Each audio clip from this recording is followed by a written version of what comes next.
and they'd become best friends. "Come on, Chase, hurry up." Okay, I just need to stuff my bed."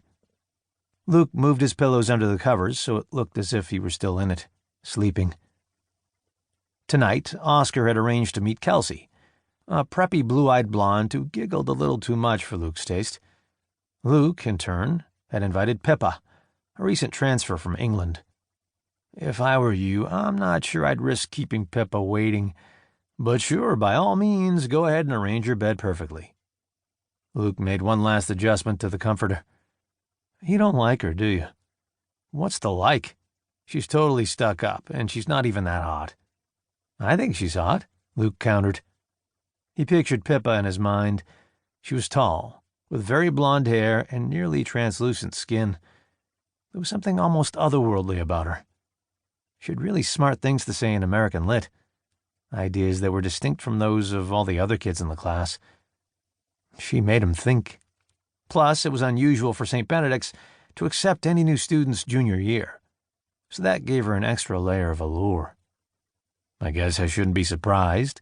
You have a thing for different girls," Oscar said, using air quotes the way he always did when this subject came up.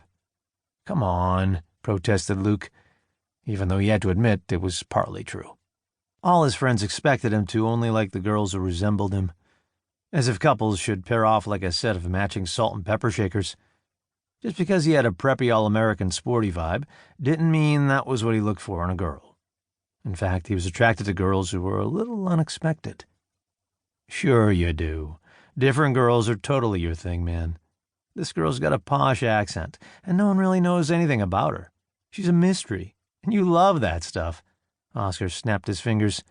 "Hey, you know what?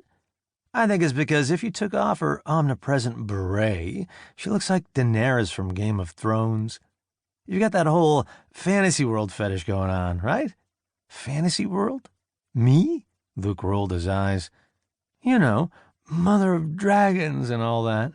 Oscar thrust out his chest and clasped his hands in front of himself like a princess. Luke pulled his pillow out from underneath the comforter and tossed it at Oscar's head. "Yeah? Well, I'd rather go out with a badass dragon girl than silly little Kelsey." "Now it's official," Oscar said, catching the pillow and spinning it in the air. "You are actually trying to make us late, aren't you?" Luke held out his hand for the pillow, and Oscar threw it back. Luke finished with the bed and stepped back to look at it critically. In the dark, and without a close look, it might look like a person was actually in there. Right now, not so much. But it would have to do. Time to go. Luke opened the window and reached for the thickest tree branch. It shook a bit, weakened by his weight, but it was secure. Luke had spent most of his summers climbing trees at his grandparents' farm in Virginia, and nowadays he spent a few Sundays every month camping and climbing in the nearby Berkshire Mountains with his club. Always pushing himself, he had taken a month-long outdoors course at the Appalachian Trail Conservancy last summer to pick up new skills. He didn't have a choice. He had to push himself. Those skills were way more than just a hobby. They'd actually saved his life 3 years ago. He laughed to himself. It was sort of funny to think of where he was now, using some of those life-saving skills to sneak out to meet a girl. Mac, his group leader from the Appalachians, would actually be proud. He'd always urged Luke to go farther, push himself harder, in every way. Luke was certainly doing that tonight, pushing his rule-abiding self right over a disciplinary line he had never crossed before. Luke reached down and dove for a lower and thicker branch, working his way down the tree easily and landing smoothly on the ground. Oscar followed less gracefully, hitting the ground first and then falling backward with a thud.